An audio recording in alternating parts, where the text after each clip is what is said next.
মাসের ব্যবধানে একের পর এক শক্তিশালী ভূমিকম্পের আঘাত। এর মধ্যে শুধু এক সপ্তাহেই আঘাত হেনেছে পরপর দুটি ভূমিকম্প।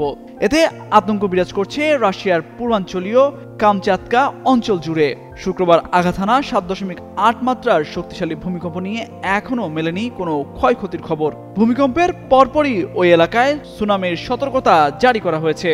মার্কিন ভূতাত্ত্বিক জরিপ সংস্থা জানিয়েছে শুক্রবার আঘাত হানা ভূমিকম্পটির মাত্রা ছিল রিক্টার স্কেলে 7.8। এর উৎপত্তিস্থল ছিল ভূপৃষ্ঠ থেকে প্রায় 10 কিলোমিটার গভীরে। এ সময় একাধিক আফটার শকও অনুভূত হয়, যার মধ্যে একটি ছিল 5.8 মাত্রার। কামচাতকার গভর্নর ভ্লাদিমির সোলোদভ জানিয়েছেন ভূমিকম্পের পর সব ধরনের জরুরি সেবা সংস্থাকে সর্বোচ্চ সতর্ক অবস্থায় রাখা হয়েছে। ভূমিকম্পের পর সুনামির সতর্কতা জারি করা হয়েছে। স্থানীয়দের উপকূল থেকে নিরাপদে সরে যেতে বলা হয়েছে। এদিকে যুক্তরাষ্ট্রের ন্যাশনাল ওয়েদার সার্ভিস ও প্যাসিফিক সুনামি ওয়ার্নিং সেন্টার আলাস্কার কিছু অংশে সুনামি সতর্কতা জারি করেছে।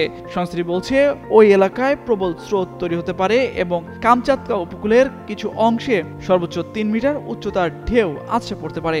এর আগে গেল 13 সেপ্টেম্বর রাশিয়ার এই অঞ্চলেই 7.4 মাত্রার ভূমিকম্প অনুভূত হয়। তারও আগে গত জুলাইয়ে কামচাতকা উপদ্বীপের কাছে 8.8 মাত্রার নজিরবিহীন শক্তিশালী ভূমিকম্প দেখে রাশিয়া।